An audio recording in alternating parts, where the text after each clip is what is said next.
Hello friend, welcome to परीक्षा academy. जैसा कि हम लोगों ने पिछली कक्षा में अधिगम को हम लोगों ने शुरुआत किया, तो अधिगम को पहले हमने अधिगम सिद्धांत देखा, उसके बारे में जानकारी हासिल की।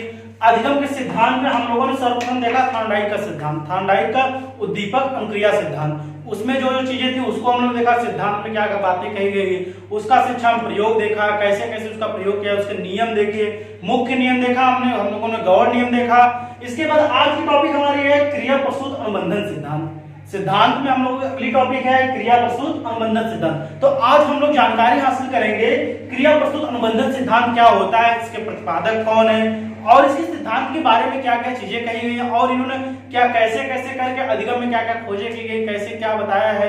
हर एक एक चीज को हम लोग क्या करेंगे, अध्ययन करेंगे, क्योंकि इससे काफी बार परीक्षा हमारे प्रश्न पूछे जाते हैं, चाहे जेट का एग्जाम हो चाहे सीटेट का एग्जाम हो, तो क्या होता है इसमें प्रश्न हमेशा पूछे जाते हैं। तो चलिए सर्वप्रथम देखते हैं क्रिया प्रसूत अनुबंधन सिद्धांत के प्रतिपादक कौन थे और इन्होंने खोज क्या किस चीज पर की थी, किस चीज प्रयोग किया था उसको देखेंगे, कहाँ के रहने वाले तो उसको देखेंगे, फिर क्या देखेंगे, सबसे इंपॉर्टेंट देखेंगे इस सिद्धांत को उपनाम, इस सिद्धांत का उपनाम क्या होता है उसको देखेंगे। इस सिद्धांत जो कि काफी बार परीक्षा में प्रश्न पूछा जाता है, ज्यादातर प्रश्न पूछे जाते हैं सिद्धांत के उपनाम से और इन्होंने किस जीव पर प्रयोग किया था इससे, या फिर इनका शैक्षिक मतलब शैक्षिक उपयोग या शैक्षिक निहितार्थ क्या होता है उसको क्या करता है कि एक लाइन करके जैसे सीटी में पूछ सकता है कि शैक्षिक निहितार्थ में दे सकता है इसका क्या होता है, क्या चीज नहीं होता है इसमें, वो भी करके देखते हैं। तो चलिए हम लोग शुरुआत करते हैं कि क्रिया प्रसूत अनुबंधन सिद्धांत के प्रतिपादक कौन है। जैसा कि काफी बार बताया गया कि ये लोग आपको पता ही होगा कि इसके प्रतिपादक कौन है, ब्यूरर फ्रेडरिक स्किनर। कौन है, स्किनर। तो चलिए हम लोग क्या करेंगे, पहले एक एक पॉइंट को नोट करेंगे, नोट करने के बाद उसको क्या करेंगे समझेंगे। तो सर्वप्रथम देख लेते हैं प्रतिपादक, प्रतिपादक कौन है इसके।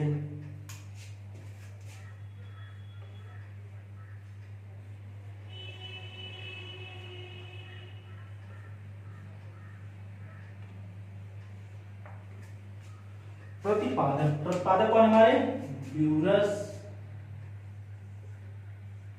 पूरा नाम है इनका ब्यूरस फ्रेडरिक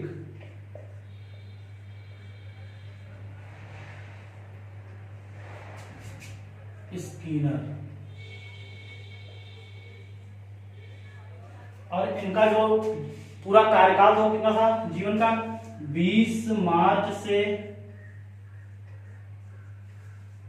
1904 से 18 अगस्त 1990।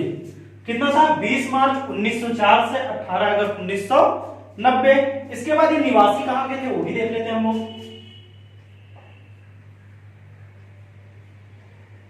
निवासी, तो ये निवासी हमारे थे अमेरिका के। अमेरिका के क्या थे, हार्वर्ड यूनिवर्सिटी के प्रोफेसर थे। अमेरिका के हार्वर्ड यूनिवर्सिटी क्या थे, ये प्रोफेसर थे। तो इसको लिख लेते हैं निवासी, ये कहां के थे, तो निवासी थे ये अमेरिका के। इसके बाद इन्होंने जो प्रयोग किया था, मतलब प्रयोग के लिए जो जीव था इनका क्या था, चूहा एवं कबूतर। इन्होंने दो जीव पर प्रयोग किया था, कौन कौन, चूहा एवं कबूतर। तो उसको लिख लेते हैं प्रयोग के लिए जीव, क्योंकि पेपर में पूछा जाता है ना, मतलब किस चीज किस जीव पर स्किनर ने प्रयोग किया, थॉर्नडाइक ने किस जीव पर प्रयोग किया, ऐसे मतलब पूछा जाता है। तो इनका जो प्रयोग के लिए जीव था,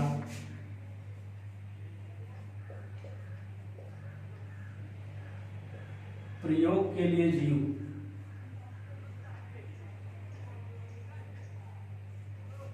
क्या था, चूहा एवं कबूतर। चूहा एवं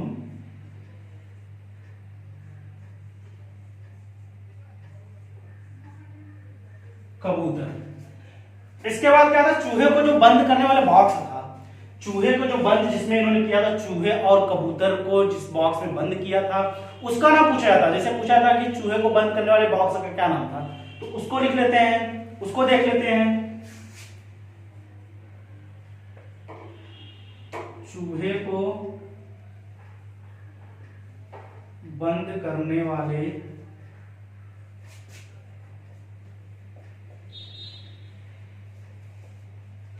बॉक्स का नाम, चूहे को बंद करने वाले बॉक्स का क्या नाम था, स्किनर बॉक्स।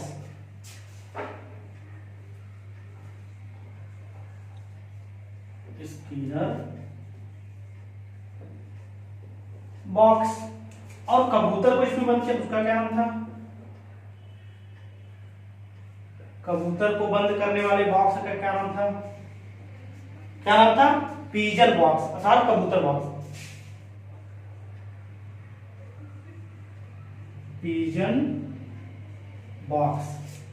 इसके बाद इन्होंने चूहे पर प्रयोग कब किया था, इसको देख लेते हैं। तो चूहे पर इन्होंने कब प्रयोग किया था?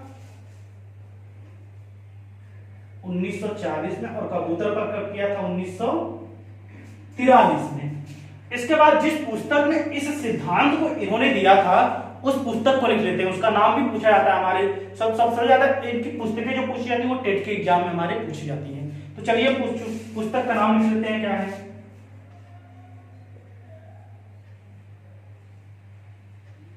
पुस्तक का नाम? क्या था? The behaviour of organism, the behaviour of organism, अर्थात इसको क्या कह सकते हैं? जीवों का व्यवहार, जीवों का व्यवहार। और ये पुस्तक कब दिए थे? ये पुस्तक इन्होंने दिया था सन 1938 में। पुस्तक कब दिया था? सन 1938 में। और इनकी कुछ पुस्तकें उनको लिख लेते हैं, जैसे क्या है? अबाउट बिहेवियर, अबाउट बिहेवियर, इनकी बहुत चर्चित पुस्तकें ये सब हैं। इसके बाद क्या? Science and human behaviour, science and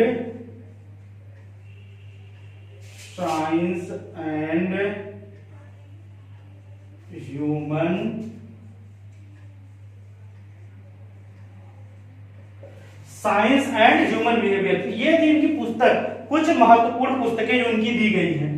तो जिसमें पहला क्या था? द बिहेवियर ऑफ ऑर्गेनिज्म, जिसमें क्या? जीवों का व्यवहार। इसी पुस्तक में इन्होंने इस सिद्धांत को दिया है, जो हमारा क्रिया प्रसूत अनुबंधन का सिद्धांत है। इसी पुस्तक में स्किनर जी ने क्या किया? इसी पुस्तक में द बिहेवियर ऑफ ऑर्गेनिज्म, इसी पुस्तक में इन्होंने क्या नाम दिया है? इसका नाम दिया। इसके बाद एक पुस्तक और इनकी अबाउट बिहेवियर है, साइंस एंड ह्यूमन। ये क्या है? टेट के उद्देश्य से बहुत महत्वपूर्ण है। इनकी पुस्तक जो है इंपॉर्टेंट किसके लिए है? टेट के उद्देश्य इनकी पुस्तक काफी इंपॉर्टेंट है, जो कि परीक्षा में पूछी जाती है। चलिए इसके बाद देखते हैं सिद्धांत के अन्य नाम या उपनाम क्या होता है। इससे काफी बार परीक्षा हमारे प्रश्न पूछे जाते हैं, चाहे वो टेट का हो चाहे स्टेट का हो। तो इसमें क्या होता है कि बहुत बार परीक्षा में प्रश्न पूछे जाते हैं इनके उपनाम से अन्य नाम। तो देख लेते हैं सिद्धांत के अन्य नाम, उसको लिख लेते हैं हम लोग।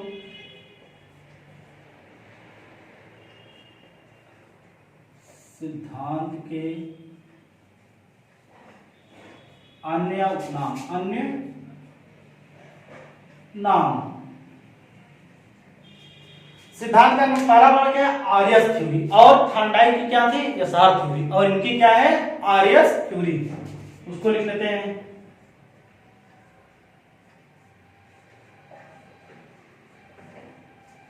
इसके बाद क्या है? सक्रिय अनुबंधन सिद्धांत, उसको लिख लेते हैं।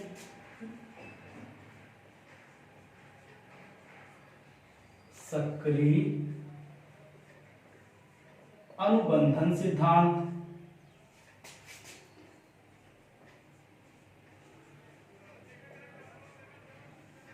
इसके बाद क्या है? अनुक्रिया उद्दीपक सिद्धांत, और थार्डाइक का क्या है?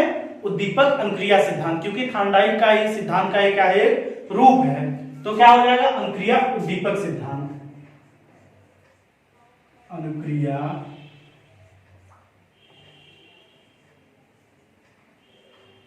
उद्दीपक सिद्धांत, अनुक्रिया उद्दीपक सिद्धांत। इसके बाद क्या है? साधनात्मक अनुबंधन सिद्धांत, साधनात्मक अनुबंधन सिद्धांत।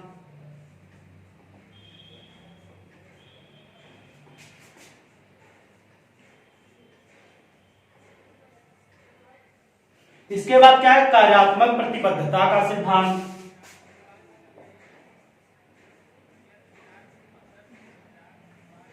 कार्यात्मक प्रतिबद्धता का सिद्धांत।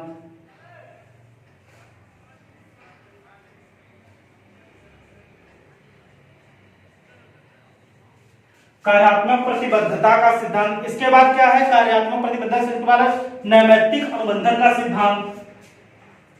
नैमित्तिक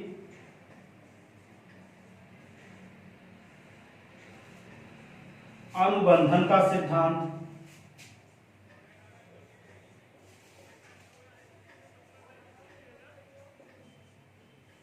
इसके बाद क्या है? लास्ट हमारा सबलीकृत अनुक्रिया का सिद्धांत।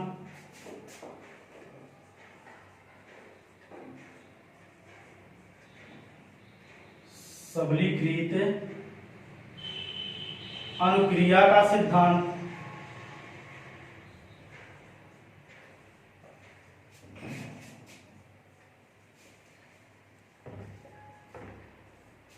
तो ये थे कुछ महत्वपूर्ण उनके जो सिद्धांत है उसके अन्य नाम। ठीक है, इसको क्या पहले हम लोगों ने सर्वप्रथम क्या देखा?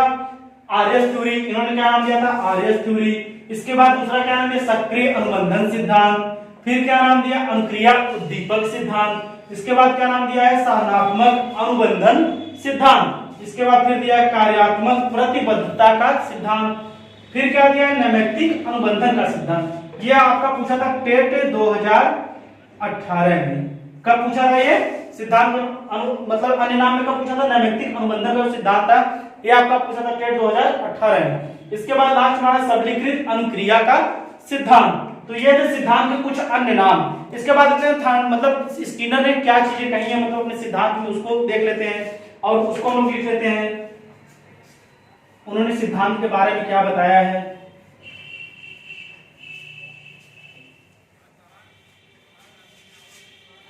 तो उन्होंने क्या कहा है? स्किनर के अनुसार किसी अनुक्रिया का होना ना होना, स्किनर के अनुसार किसी अनुक्रिया का होना ना होना उद्दीपक पर नहीं बल्कि इस बात पर निर्भर करता है कि अनुक्रिया के करने से प्राणी को फायदा होता है या नुकसान। ये चीजें उन्होंने अपने सिद्धांत में कही है। इन्होंने क्या कहा है कि किसी स्किनर के अनुसार किसी अनुक्रिया का होना ना होना उद्दीपक पर नहीं बल्कि इस बात पर निर्भर करता है। तो चलिए इसको क्या करता है हम लोग देख लेते हैं। स्किनर के अनुसार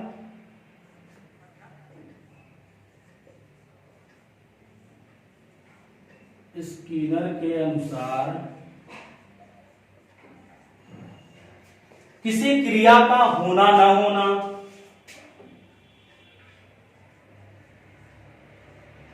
किसी क्रिया का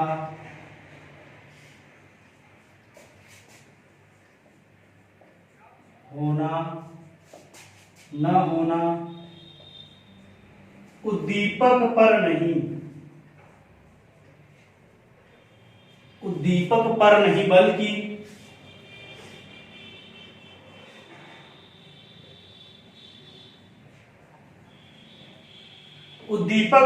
बल्कि इस बात पर निर्भर करता है, इस बात पर निर्भर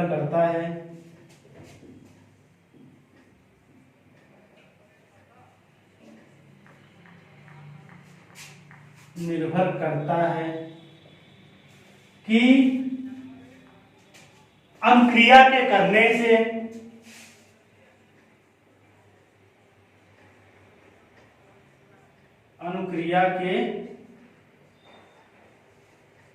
करने से प्राणी को फायदा होता है या नुकसान। प्राणी को फायदा होता है या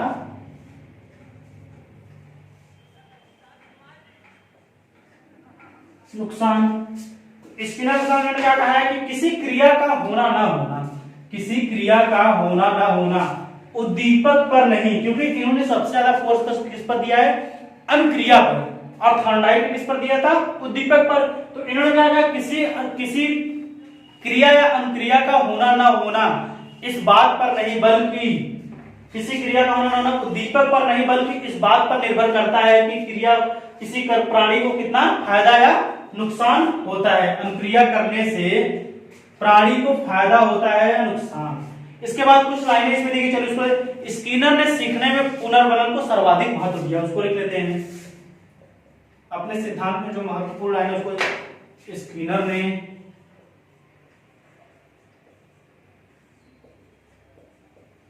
सीखने में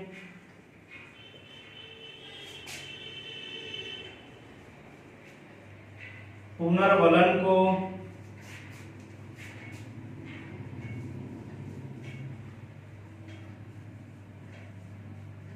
सर्वाधिक महत्व दिया है।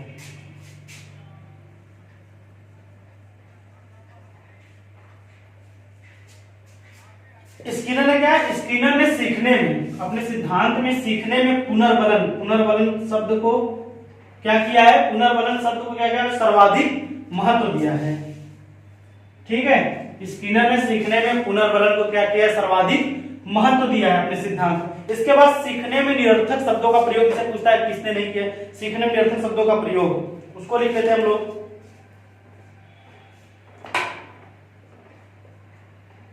सीखने में निरर्थक शब्द का प्रयोग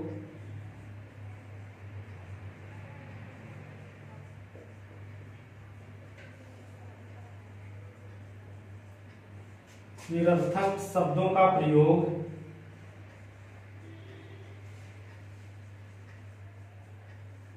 किसने किया है, एबिंग हॉस ने। किसने किया है, एबिंग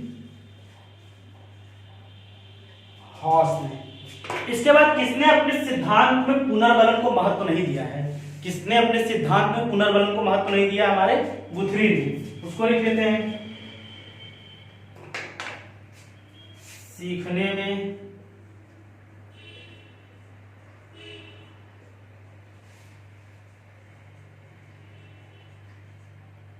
पुनर्बलन को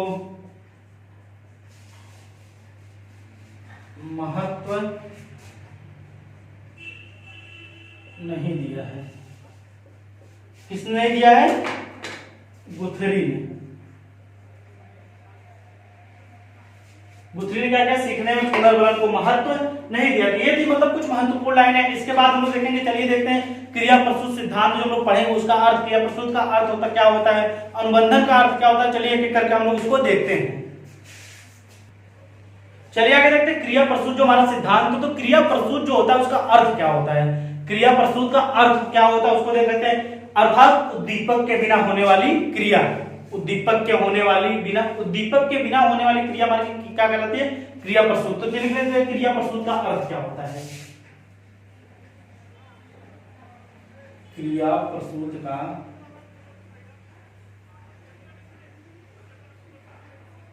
अर्थ,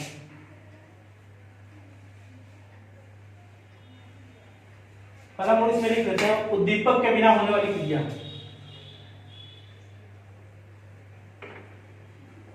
उद्दीपक के बिना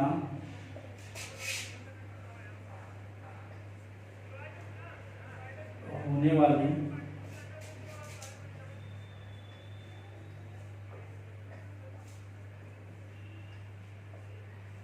क्रिया क्या होता है, उद्दीपक के बिना होने वाली क्रिया। या फिर हम कह सकते हैं इसमें मानव और जानवरों की ऐच्छिक क्रियाएं, मानव और जानवरों की ऐच्छिक क्रिया जिनकी आवश्यकता पड़ने पर प्राणी पर्यावरण में रहकर उनका प्रयोग करता है। मानव और जानवरों की ऐच्छिक क्रिया, उसको लिख लेते हैं हम लोग, मानव व जानवरों की, मानव व जानवरों की ऐच्छिक क्रिया जिनकी आवश्यकता पड़ने पर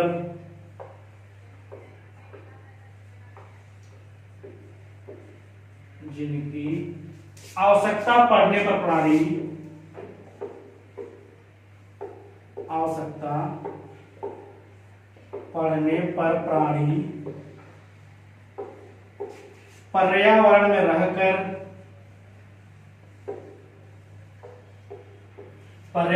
रहकर उसका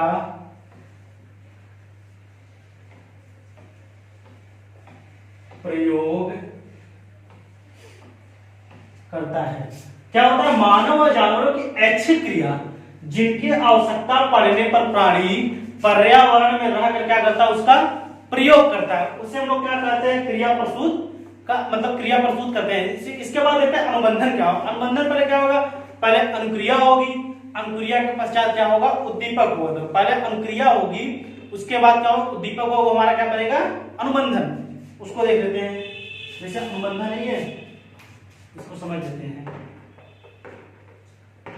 अनुबंधन, तो इन्होंने सर्वप्रथम इसमें क्या बताया है, स्किनर ने क्या बताया, पहले क्या होगी, अनुक्रिया होगी, पहले क्या होगी हमारी अनुक्रिया होगी, उसके बाद क्या होगा हमारा उद्दीपक होगा, उसके बाद क्या होगा हमारा उद्दीपक। पहले आप अनुक्रिया करेंगे, उसके बाद हमको क्या होगा, उद्दीपक की प्राप्ति। तो इसको दोनों को मिलाकर क्या हमारा बनेगा, यही हमारा बनेगा अनुबंधन। यही हमारा क्या बनेगा, अनुबंधन। चलिए देखते हैं स्किनर ने दो प्रकार के क्या बताया व्यवहार, अपने सिद्धांत में इन्होंने क्या किया, दो प्रकार के व्यवहार बताए, उसको हम लोग क्या करते हैं, देख लेते हैं। पहला व्यवहार इन्होंने क्या बताया, उद्दीपक प्रसूत व्यवहार। पहला इन्होंने क्या कहा था, उद्दीपक प्रसूत व्यवहार, जिसे क्या कहते हैं, अनुक्रियात्मक व्यवहार भी कहा जाता है। उद्दीपक प्रसूत व्यवहार, और एक क्या होता है इन्होंने, क्रिया प्रसूत व्यवहार। हमारा पहला होगा अनुक्रियात्मक व्यवहार, एक होता है हमारा कार्यात्मक व्यवहार। इसमें क्या होता है कि उद्दीपक प्रसूत व्यवहार में क्या होता है, उद्दीपक हमें क्या होता है, ज्ञात होता है। इसमें क्या होता है, इस व्यवहार में उद्दीपक ज्ञात होता है, ठीक है। इसमें क्या होता है, जैसे पेपर के समय क्या होता है, पेपर के समय जब पेपर नजदीक आता है तो हम लोग क्या करते हैं, जब पेपर आता है नजदीक आता है, जैसे पेपर नजदीक हम लोग क्या करते हैं, पढ़ाई करते हैं। तो पेपर क्या होता है हमारे लिए, क्या करते हैं, उद्दीपक का कार्य करता है। और जो हम लोग अनुक्रिया करते हैं, जो एग्जाम में तैयारी करते हैं, पढ़ाई करते हैं, वो हमारी क्या होती है, अनुक्रिया होती है। तो इसका यही, इसमें क्या होता है, इस व्यवहार में उद्दीपक ज्ञात होता है। और क्या होता है, पेपर के समय पढ़ाई करना क्या होता है, ये क्या होता है, उद्दीपक का कार्य करता है। और जब हम लोग पढ़ाई करते हैं हमारी अनुक्रिया होती है। दूसरा व्यवहार क्रिया प्रसूत व्यवहार, और इसको क्या कहते हैं, कार्यात्मक व्यवहार। क्रिया प्रसूत व्यवहार या इसी का क्या नाम है, कार्यात्मक व्यवहार। इसमें क्या होता है, इस व्यवहार में प्राणी कोई भी अनुक्रिया, इस व्यवहार में प्राणी कोई भी अनुक्रिया आवश्यकता पड़ने पर उद्दीपक की प्रस्तुति में अनुपस्थिति में करता है, सॉरी अनुपस्थिति में करता है। इस व्यवहार में प्राणी कोई भी अनुक्रिया आवश्यकता पड़ने पर क्या करता है, उद्दीपक की अनुपस्थिति में करता है, अनुपस्थिति में करता है। जैसे क्या होता है, कभी कभी बिना पढ़ाई के परिणाम क्या होते हैं, बिना पढ़ाई किए भी परिणाम प्राप्त करना, बिना पढ़ाई किए क्या होता था, परिणाम प्राप्त। इसमें क्या है, उद्दीपक की अनुपस्थिति में, उद्दीपक की अनुपस्थिति में क्या होता है हमारा, जैसे इसमें होता है बिना पढ़ाई के क्या होता है, पढ़ाई के परिणाम को प्राप्त करना। उसमें क्या पॉजिटिव नेगेटिव दो चीजें होती है, लेकिन इंसान ग्रहण कौन सा करता है, मानव ग्रहण करता है केवल पॉजिटिव चीजों को, ठीक है। ये थे मतलब इन्होंने दो प्रकार के व्यवहार बताया अपने सिद्धांत। इसके बाद हम लोग सबसे महत्वपूर्ण जो अपने सिद्धांत जिनका जिस पर इनका सिद्धांत आधारित है, पुनर्बलन को देखेंगे। पुनर्बलन क्या होता है, रेनफोर्समेंट क्या होता है, जिसपे काफी बार परीक्षा में प्रश्न भी पूछे जाते हैं। इसके बाद इन्होंने जो सिद्धांत पर अपने जीवों को मतलब प्रयोग किया था, उसको हम लोग देखेंगे कैसे कैसे क्या क्या किया था। चलिए हम लोग देखते हैं पुनर्बलन क्या होता है।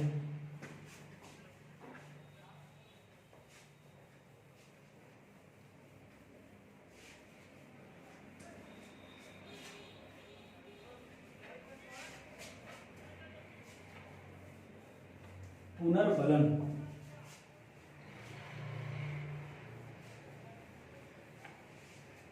हेडिंग डालते हैं हम लोग क्या, पुनर्बलन।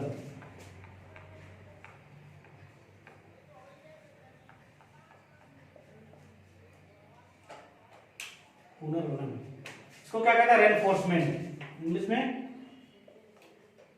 रेनफोर्समेंट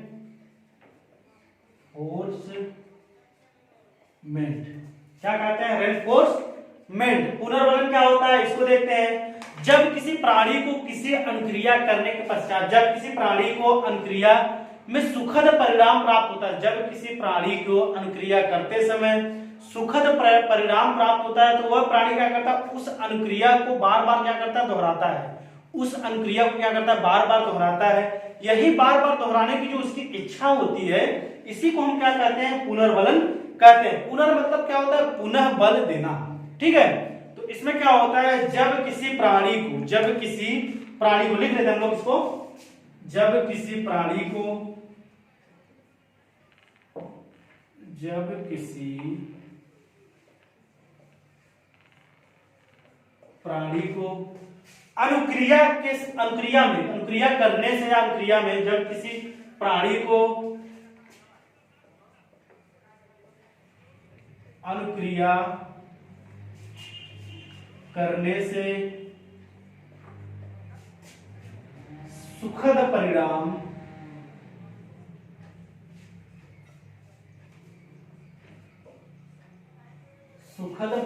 प्राप्त होता है। सुखद परिणाम प्राप्त होता है तो वह प्राणी क्या करता है, उस अनुक्रिया को बार बार दोहराता है। तो वह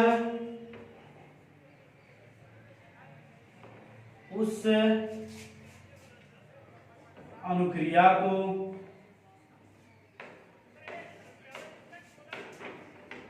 बार बार क्या करता है, दोहराता है।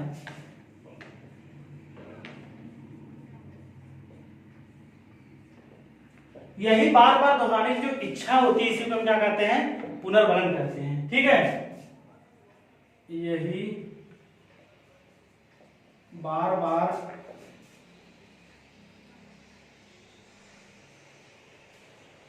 दोहराने की इच्छा को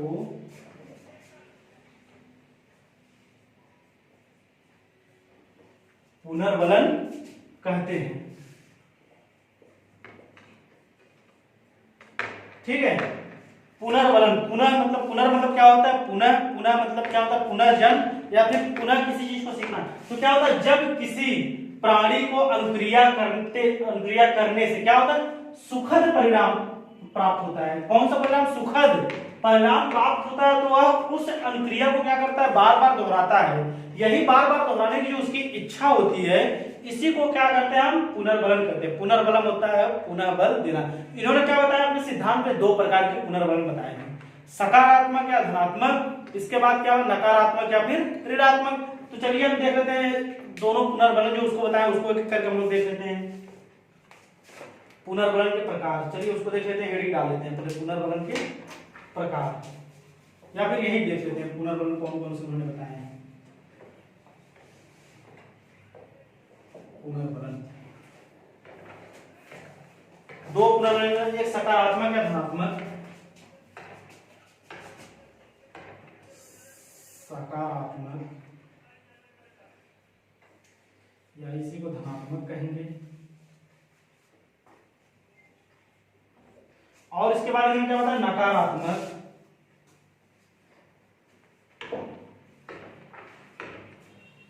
या फिर इसे क्या कहेंगे, ऋणात्मक। ठीक है, इन्होंने अपने सिद्धांत पुनर्बलन में क्या दो प्रकार के पुनर्बलन बताए हैं।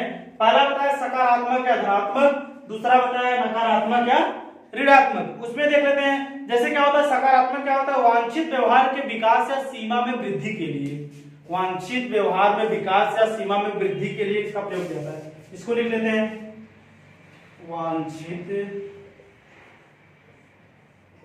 व्यवहार में विकास या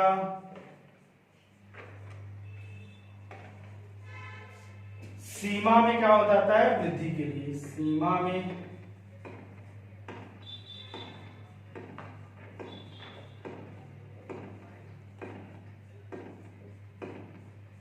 वृद्धि के लिए, वांछित व्यवहार में विकास या सीमा में वृद्धि के लिए। तो इसमें सकारात्मक धनात्मक क्या होगा, वांछित व्यवहार में विकास या सीमा में वृद्धि के लिए। इसके उदाहरण इसमें क्या आएगा, पुरस्कार आएगी, शाबाशी आएंगे। मतलब क्या होगा, किसी चीज को पुरस्कार देना, शाबाशी देना या फिर उसका बड़ाई करना, मतलब इसमें सकारात्मक चीजें आएंगी। ठीक है, उदाहरण देते हैं, पुरस्कार,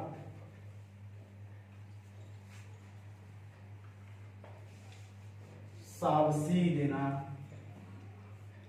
बड़ाई करना, ये सब किसमें आएंगे, आप कहेंगे सकारात्मक है, धनात्मक पुनर्बलन। इसके बाद दूसरा देखते हैं जो हमारा ऋणात्मक है, नकारात्मक। इसमें क्या होता है, अवांछित व्यवहार को कम करने या उसे समाप्त करने में। ठीक है, अवांछित व्यवहार को, अवांछित व्यवहार को कम करने या समाप्त करने के लिए।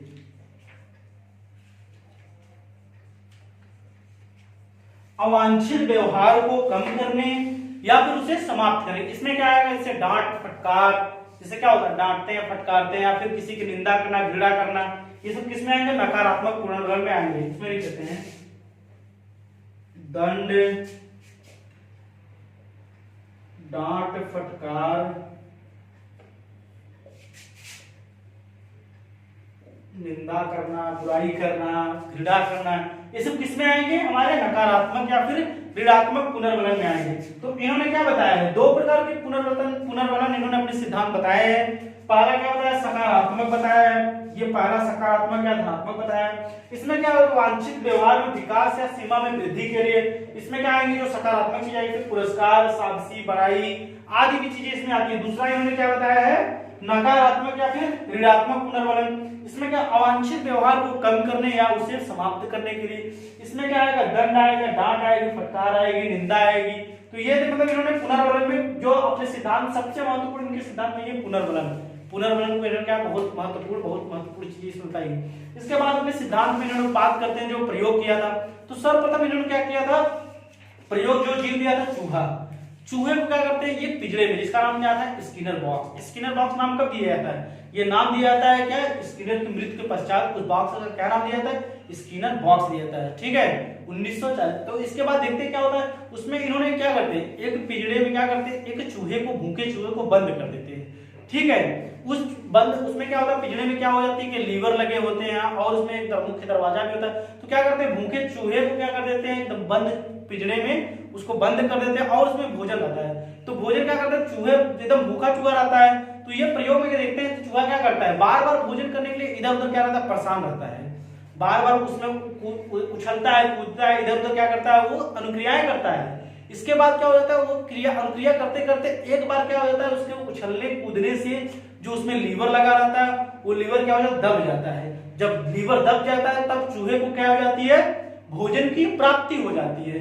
तब क्या हो जाती है, चूहा को भोजन प्राप्ति। तो वहां जो भोजन था वो चूहे के लिए क्या करता है, प्रबलन का काम करता है। जो भोजन था वहां पे वो चूहे के लिए कौन सा कार्य करता है, प्रबलन का कार्य करता है। और भूख जो थी वो किस चीज का कार्य करती है, प्ररोधक का कार्य करती है। आया समझ में, चूहे के लिए जो भोजन था वो किसका, प्रबलन का कार्य करता है, और जो भूख थी वो प्रबलन का कार्य करता है, प्ररोधक का कार्य करता है। इसके बाद दूसरा प्रयोग किया था इन्होंने कबूतर पर। एक भूखे कबूतर को क्या करते हैं, पिंजरे में बंद कर देते हैं, ठीक है, पिंजरे में बंद कर देते हैं। इसके बाद उन्होंने क्या किया था, उन्होंने उस मतलब प्रयोग में उन्होंने यही सोचा था, मतलब कि उसमें क्या भूखे चूहे बंद कर देते हैं और उसके लिए भोजन मतलब भोजन सामग्री रख देते। फिर जब वो क्या करता है, जब उसमें मतलब सामने से कहीं से प्रकाश आता है, जब उस पिंजरे में प्रकाश आता है, मतलब पहले तो चूहा क्या करता है, भूखा मतलब वो रहता है, सॉरी कबूतर जो रहता है वो भूखा रहता है, वो क्या करता है, इधर उधर चोंच मारता है। इन्होंने एक निर्णय मतलब इसलिए किया था, वो अपने क्या करता है, दाहिने मुड़कर उस मतलब अपने भोजन को प्राप्त कर ले। तो चूहा काफी बार उसमें क्या करता है, मतलब जैसे वहां से सामने से रोशनी आती है तो वहां जाकर मारता है, फिर यहाँ आती है वहां मारता है। तो क्या करता है, बहुत बार वो क्या करता है, अनुक्रियाएं करता रहता है, वो बार बार इधर उधर चोंच अपना क्या करता है, मारता रहता है। एक क्रिया के पश्चात क्या होता है, वो अपने दाहिने मुड़कर क्या करता है, उसको वहां पे चोंच मारता है। जब चोंच मारता है तो क्या करता है, उसको भोजन की प्राप्ति हो जाती है। तो स्किनर ने अपने सिद्धांत में सबसे ज्यादा प्रयोग इसीलिए मतलब उन्होंने बल दिया किस पर, अनुक्रिया पर, ना कि उद्दीपक पर। अनुक्रिया क्या करता है, वो चूहे मतलब जो कबूतर रहता है वो क्या दाहिने मुड़कर क्या करता है, अपने भोजन को प्राप्त कर लेता है। जब उस पर चोंच मारता है, बार बार चोंच मारता है, लेकिन भोजन प्राप्त नहीं कर पाती है, वो कर पाता नहीं। इसके बाद क्या करता है, लास्ट में आकर जब उसको भोजन प्राप्ति कब होती है, जब वो घूमता रहता है, मारता रहता है, तो बाद में जैसे दाहिने मुड़कर मारता है उसको भोजन की प्राप्ति हो जाती है। तो इन्होंने अपने सिद्धांत में जो चूहे और खरगोश पर प्रयोग, बस पेपर में यही पूछा था उन्होंने किस जीव पर प्रयोग किया था। तो प्रयोग किया था उन्होंने चूहे पर, और किस पर किया था, कबूतर पर, ठीक है। तो ये जब उन्होंने अपने सिद्धांत बताया, इसके बाद उन लोगों ने इस सिद्धांत का शैक्षिक निहितार्थ क्या होता है या फिर शिक्षा में क्या प्रयोग होता है उसको देखते हैं, जिसमें सीटेट में प्रश्न पूछे जाते हैं। तो चलिए उसको देख लेते हैं हम लोग। चलिए इसके बाद देखते हैं इनके सिद्धांत का शिक्षा में क्या उपयोग या प्रयोग होता है। तो शिक्षा में इनके सिद्धांत का शिक्षा में उपयोग, हेडिंग डालते हैं सिद्धांत का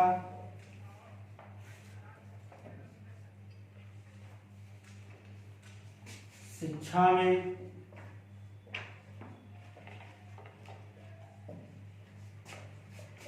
उपयोग।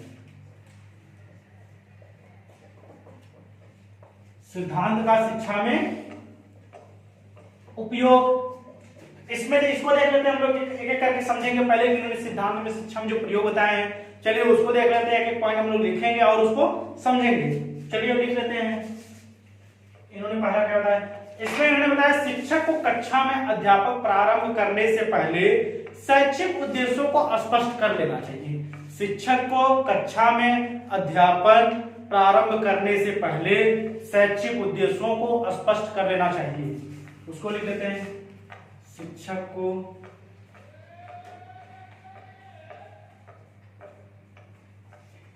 कक्षा में अध्यापन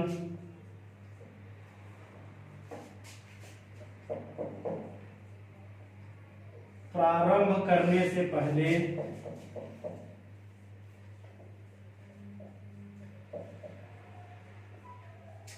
पहले शैक्षिक उद्देश्यों को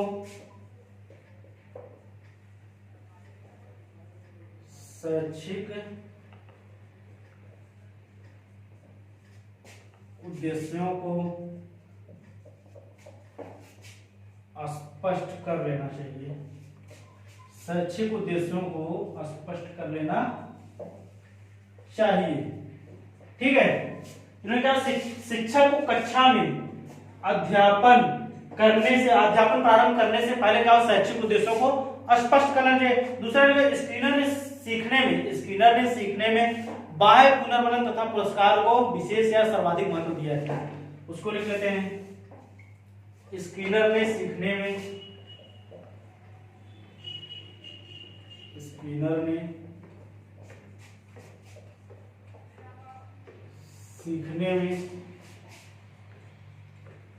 बाह्य पुनर्बलन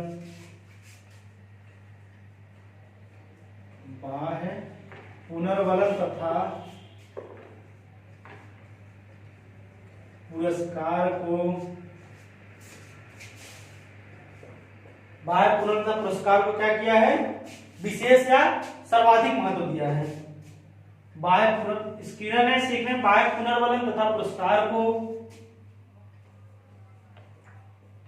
सर्वाधिक महत्व दिया है। इसके बाद क्या किया है, यह सिद्धांत शिक्षण प्रक्रिया में क्या है, प्रेरणा को दिखाता है, दर्शाता है। यह सिद्धांत शिक्षण प्रक्रिया में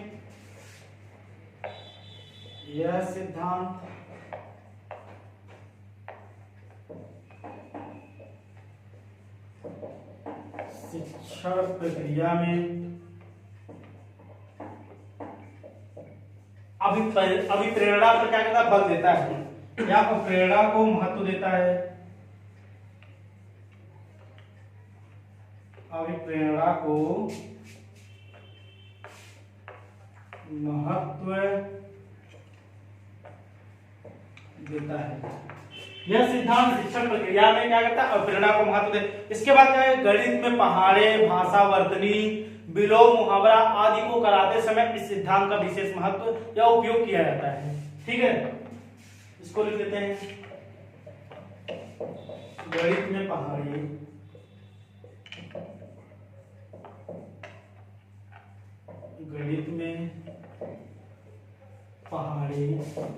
भाषा वर्तनी,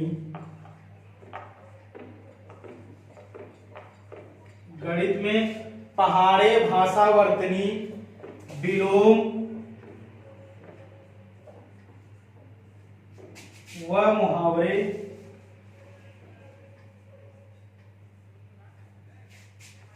कराते समय इस सिद्धांत का उपयोग करते हैं। इस सिद्धांत का उपयोग या प्रयोग किया जाता है। उपयोग किया जाता है। इन्होंने क्या बताया, अपने सिद्धांत बताया कि सिद्धांत का शिक्षा में प्रयोग क्या बताया, शिक्षक को क्या करना चाहिए, कक्षा में अध्यापन प्रारंभ करने से पहले शैक्षिक उद्देश्यों को क्या करना चाहिए, पहले स्पष्ट करना चाहिए। दूसरा इन्होंने स्किनर ने सीखने में सबसे ज्यादा किसको दिया, बाह्य पुनर्वलन तथा पुरस्कार को, बाह्य पुनर्वलन तथा पुरस्कार को क्या किया है, सर्वाधिक महत्व दिया है। इसके बाद यह सिद्धांत का शिक्षण प्रक्रिया में शिक्षण पर किस पर, अभिप्रेरणा पर महत्वपूर्ण बल देता है या महत्व देता है। इसके बाद गणित, पहाड़े, भाषा वर्तनी, विलोम, मुहावरे आदि कराते समय इस शिक्षा मतलब शिक्षा में क्या है, इसका प्रयोग किया जाता है। ठीक है, तो ये थे मतलब सिद्धांत, स्किनर का सिद्धांत का शिक्षा में उपयोग। तो आज की टॉपिक हमारी यहीं पर समाप्त होती है। अगर आपको कोई भी डाउट हो तो आप क्या करते हैं, कमेंट सेक्शन में पूछ सकते हैं। ठीक है, तो इसके बाद आज के लिए बस इतना ही। अगर हमारा चैनल पसंद आ रहा है तो लाइक करें, सब्सक्राइब करें। आप सभी का बहुत बहुत धन्यवाद।